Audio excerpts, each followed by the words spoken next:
call it a 500-acre island of an organic old wheat field that had been farmed a long, long time ago that sat vacant. And then it's surrounded by our own mountain range of 3,000 acres and then kind of butted up inside of the Los Padres National Forest, which is hundreds of thousands of acres. So there's freaking nobody around. In my opinion, it's the biggest insurance policy that you can put around your business if your supply chain really matters to your business the way that it does to ours. What is going on, everyone? Thanks for checking out our latest TDR Trade To Black podcast. Big news earlier this week involving LEEF Brands. They completed their first $4.5 million tranche of what could be an $8 million financing towards their core asset in California, the Solsbury Canyon Ranch. So what does this mean financially for the company moving forward? A lot of people following this story lately about LEEF Brands, especially if we get some sort of cannabis reform as well. So with that, let's find out more and welcome in AV here on a Friday. Good to see you, and some interesting news this week involving them, right? Yeah, it's good to see the financing. It'll be leading up to completing Solsbury Ranch, which gives them a quite formidable footprint in the state of California. Yes. So with that, let's welcome in their CEO back to the live stream, or should say podcast, Micah Anderson. Good to see you. How's things out west? Everything's good. I'm here in sunny San Diego, and yeah, everything's good. San Diego, is that not a great city or what? Yeah, it's not bad. It's a good place to live. I'll be a little bit further south of you in about 24 hours. I'm heading to Cabo, so hopefully cool. It's just a great spot from everything I've heard from everybody. So we shall see. First time there. But all in all, we saw the news this week or earlier this week. Start with the financing itself. You now close the first $4.5 million tranche of what could become, as I said, an $8 million raise, and the majority of the capital going towards your core asset, which is the Solsbury Canyon Ranch. So first question, what specifically does this $4.5 million allow you to do sooner rather than later? And when, what does it mean, I guess, for the company moving forward financially?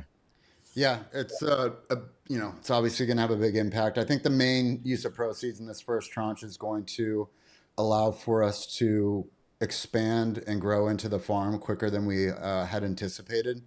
Yeah. Okay. So, which is huge for us, as just a kind of a recap, we got this 1,900 acre ranch. We did 65 acres of a 180 acre land use permit in Santa Barbara County. And so use proceeds will be to basically complete the build out. We're already started. We're hitting the gas pedal quick. And then we will make a determination on how many extra licenses we add this year versus how many we add next year. So don't know if we'll necessarily do the entire thing. Actually, I don't think we will. But it'll definitely be a solid increase. So yeah, main use of proceeds is to go towards expanding the farm quickly this year. And then we'll put a little bit of money into New York, and then we'll see what happens with the CBD program. So was the expeditious nature to get this this financing done, was it a function of market demand that you were seeing in California? Yeah, that's definitely part of it. So we consume 200 to 225 acres ish of cannabis material a year. We're cultivating 65 of it. So it's like we're putting a dent in it, and, immediately we could see the positive impact. It's like, okay, we doubled our margins in Q3, and we can see that that's going to be the trend moving forward. So yeah, it was like, okay, this works. We need to find the right investor, have him physically come here to take a look at what we're doing, and get somebody that can see it. Because, we've been talking to people for a year and a half saying that we were going to do it, but you know how it is. It's hard when it's like, even if you feel like you have a track record, people want to see that it actually works. So we were able to get Aaron Edelheit to come out to the farm. He saw what we were doing, became a believer. And so, so it's like, hey, look, we need to get this thing up and going, like the whole thing as fast as possible. Okay. And with this first tranche secure, is there timing on closing, let's say, the second tranche, or is it kind of just on a needs basis once the first tranche is deployed? Yeah, that within the next 45 days. Okay. Yeah. All right. So it'll be quick. Yeah. So part of the strategy, and I was reading the press release, it seems that to bring in more biomass supply in-house instead of relying on third-party issues. So how much of your extraction inputs today come from outside suppliers, and what does that, I guess, mix look like once Solsbury is fully operational? Yeah, I think we're probably still sourcing around 60-70% of what we purchase. Okay. We purchase stuff right now. The market's at like 20 to 30, sometimes $40, depending on if it's dry or frozen. Our goal has been to get cultivation costs sub $10. We know that we can do that. We did it last year. So yeah, we're still purchasing quite a bit of material from others. I think that there's always going to be an element of that to our business, but it's to minimize it as much as possible and get it down to like just the couple strategic other supply partners that like have a very, very good track record of always being clean. Number one, that's like our biggest thing is like can't run into pesticide issues. And then quality stuff, is the material good? So we've got 2 other farms that we work with, and then everything else will essentially be done in-house. Well, how's California? Go ahead, Chad. I was going to say, sometimes if you want to get things done right, you got to do it yourself, right? Yeah. Yeah. Anyways, AB, go ahead. How's the California market looking right now in terms of price around biomass? Is it stable? Are you seeing fluctuations in it? Has it kind of tiered up a little bit? Yeah, it's gotten more expensive. Biomass pricing kind of is the leading indicator of where the concentrate market's going to go here in the near future. So this year we're seeing lower pricing on, I'll just talk about distillate, like oil pricing is lower than where it was last year. And we've all been kind of scratching our head a little bit, like, why is that? But we're definitely seeing an uptick in the biomass pricing. And so usually it's within 30 days after that the market kind of goes, okay, yeah, well then oil pricing needs to follow. Yeah. One of the things actually Aaron highlighted as well was the shortage of clean cannabis inputs that are free of pesticides and heavy metals, particularly in concentrates. How much is that a concern in California right now? Yeah, I mean, for us, it's a huge concern. It's I think people don't fully understand the difference between flower production and concentrate production. And that was one of the things that Aaron asked a lot of questions, and like in a good way. And so like after a bunch of questions, he finally started going, well, wait a minute, like you're telling me that like most of the product that you test, you can't even purchase. And that is the case. It's like about half of what we purchase in the state. It's not for a concentrate product. We can't use it. So we send vans all over the state of California. We have an SOP, very strict. We get into the bags. We do a micro extraction at our facility that'll tell us what's in that material. And then it fails. And the reason why is if you think of it, take a 1,000-pound lot of flour. Yep. When you take that 1,000 pounds and you run it through what we do, you end up with, and I'm going to use pounds just to keep it apples to apples here, about 15 pounds worth of concentrate product from a 1,000-pound batch. But all of the contaminants of what's in that, pesticides, microbials, metals, are amplified in the 15 pounds that you have. They still exist. They're now just in a smaller amount of material. So they fail when you go to get them tested because they're over the threshold. Flour gets to spread that problem out over 1,000 pounds versus 15 pounds. And so that eliminates most of the material in the state that we're able to, consume for our business. Really? Mm-hmm. So how do you get around that? Spend a lot of money finding a farm that's in the middle of nowhere that you have a mountain range that you own to block wind and everything else. I mean, I'm being kind of tongue in cheek as I say that, but like, no, I get it. We're like 10 years into it. We've spent a long time developing SOPs to mitigate it. You build a historical data of which farms in which regions typically pass and which ones that don't. One thing I always like to say, just to make this abundantly clear, because I don't want to, piss off our farming partners. It's not the farming practices of the cannabis farmers that are the issue. At this point, everyone on the license side has really good SOPs. They know what they can and they cannot use. It's California is a massive ag state. It's the breadbasket of the world. And so everyone else is using these products that we can't use in our industry, but they're allowed to use in their industry. And so this stuff gets sucked up in the wind, the air, and the fog, whatever else, and it ends up on our crops. And we then fail as a result of it. So, so we build a database. We know which farms pass, which ones don't. And then eventually got to the point where like, if we don't solve this issue ourselves and build something that's big enough for our business, like this, we're going to be in a bad spot. It's going to put us in our business at risk. And I think that like what we're really trying to do is like build the supply chain of what I believe the future of pesticide specs are going to need, as we're now talking about rescheduling, hopefully happening here in the near future, descheduling later down the road.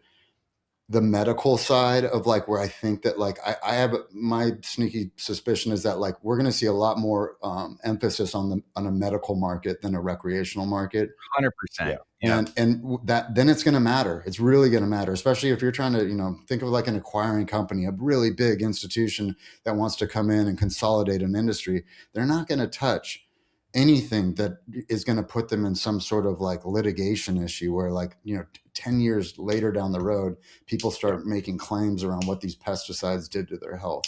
They're not touching it. And so we've just been really hyper focused on making sure that like our supply chain is as clean as possible.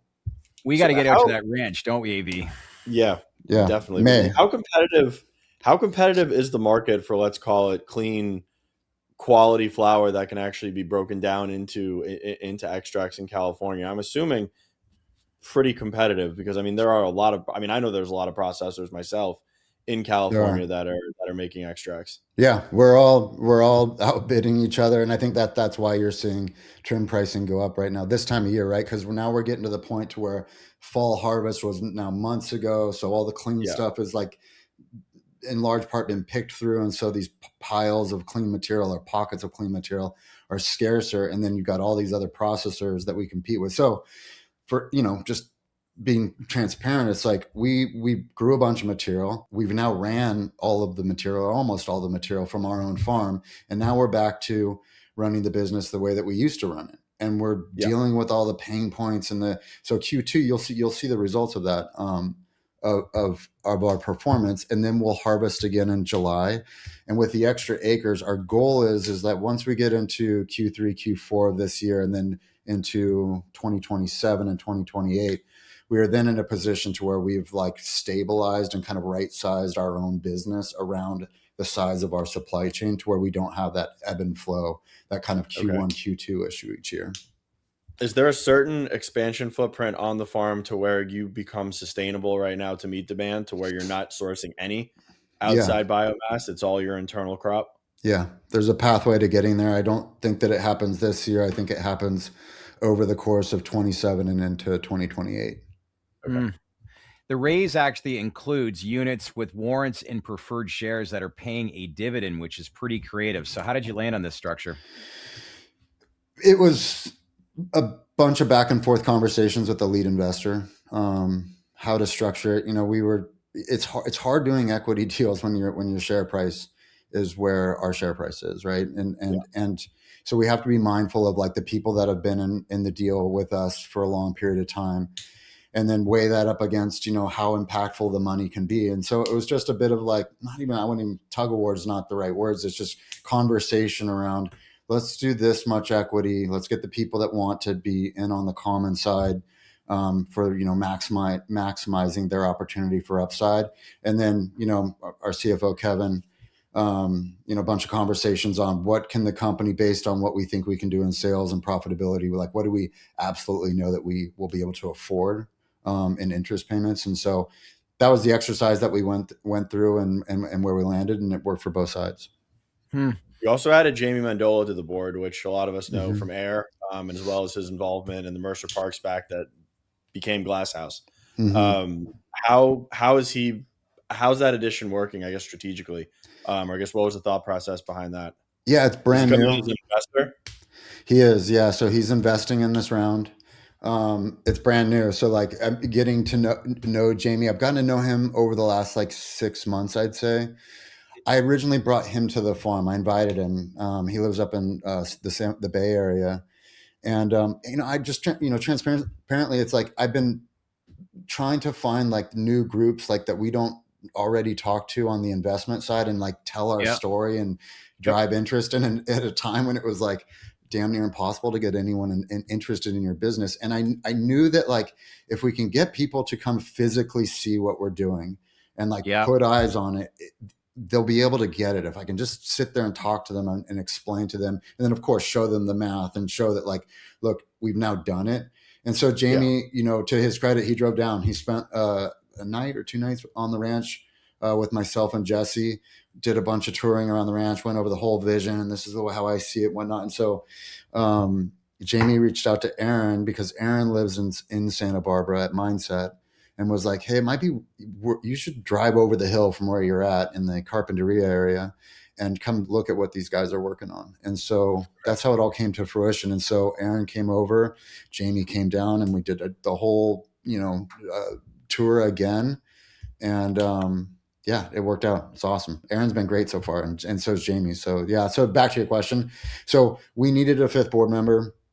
And like one of the things that I'm very open about is that like I'm not I'm a cannabis guy. I'm very much an old school cannabis person. I've been doing this for a very long time. I'm not saying I'm a dummy, but like I don't have like a crazy M&A Ivy League background, and Jamie does. And so I think that like there's a skill set missing within our team to like really help us think around like your question, Chad, on like how do you the right capital structure and all that kind of stuff. So adding him, I think, is going to be a benefit for those reasons. I'm really starting to see more talk, more momentum around this story within the cannabis space. What do you think is grabbing people's attention? Like, yes, we want share prices and more investors to get in. That's the sentiment across the board right now. And we all know this space is very much tied to an announcement out of Washington. And I don't want to sit here and say, what does this mean, once rescheduling is announced? But you're really just starting to see some momentum that's building here.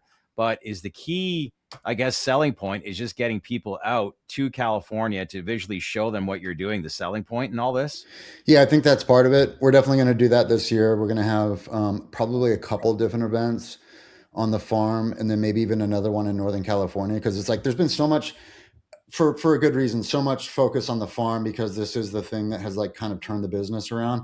But the core of our business is really centered around this extraction facility, which is in Northern California. And it by itself, it's a showpiece. And so I think it's important for people to come and see both. So there's an actual mountain beside the actual ranch, and that protects you from a lot of these pesticides from big ag across the state or into this area.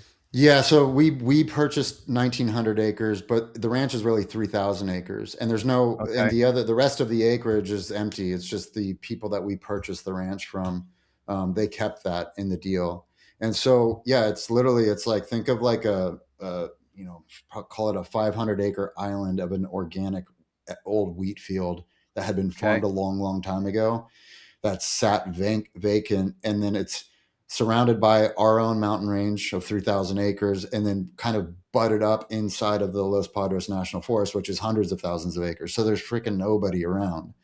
And that's, in my opinion, like the safest way. It's the biggest insurance policy that you can put around your business if your supply chain really matters to your business the way that it does to ours. Yeah. So, yeah. Was it you who found this?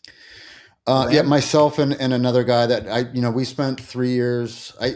The business has grown over time, right? And now I'm not as involved in the procurement process, but for a long period of time, I was physically the guy that would go to Santa Barbara, meet with the farms, go dig through all the material and all that. And so I knew that we needed to find a ranch, and it was like kind of a bit of I'd say a godsend. It's like sitting in a cafe talking about what we're doing. We were in Cuyama looking at another ranch, which at the time was like $25 million or something crazy. And we were looking at it, and I'm like, it's too far out in the wind. This thing is going to have an issue. And someone overheard the conversation and then called my buddy Todd, who helped us get the project through the permitting process, and was like, hey, there's another ranch up here. These owners might be interested in letting you guys up and taking a look at it. And so we did. We went up there, and I got like halfway through the field and was like, okay, turn around. This is it. We got to figure out how to make this happen. When we look at all this news that basically you've recently announced, what are some key milestone investors need to watch for then over the next 12 to 18 months, and how this strategy is going to work out? Yeah, we'll be kind of tracking our progress on our social platforms. So just follow us on X. I think that's probably the best one. I know we're on LinkedIn as well. And I think the key things to watch is just kind of the execution of the plan. It's just like we'll build it at the farm. We'll be updating along the way. I don't know, like I said at the top of the call, I don't know exactly how many new licenses we're going to pull this year. There will be an increase from last year. And so we'll be updating along the way. Like, this is the decision. This is why we're making the decision. And that's what I'd watch. And, New York's another market that we're in, that we're focused on. California, if I'm just prioritizing our time and energy and where I think we're going to see the best bang for our buck, is definitely this project in California. So that's at the top of the list. New York is second. And then, the wild card is like, well, let's see what happens with this medical program and the CBD side of it. I don't know one way or the other. I'm talking to this Jimmy Butler is one of our largest shareholders. Yeah. And so Jimmy and I are talking a lot about like, how can we reposition LEEF Organics to kind of participate in a program when when the time comes. So that's something that it's like we're excited about it, but I don't know. We'll see what happens. He's not far from that farm now. No, how far is that from? He's here in San Diego. Yeah. And, he's fresh off of an injury, which sucks, but so he's spending more time down here. Golden State guy. Yeah. He's awesome. He's been super supportive of the business. Well, I love how you said you brought Jerry obviously to the farm itself. It reminds me of the scene in Ford versus Ferrari when they put that Ford executive in the Shelby. I don't know if you've seen the movie or not, but that's what basically got him to commit. But anyway, good news. And the sentiment continues to grow with you guys, but more importantly, best of luck moving forward. Okay. Yeah. Thanks guys. Thanks for having me on. All right. Thanks, Micah. Okay. See you. Bye.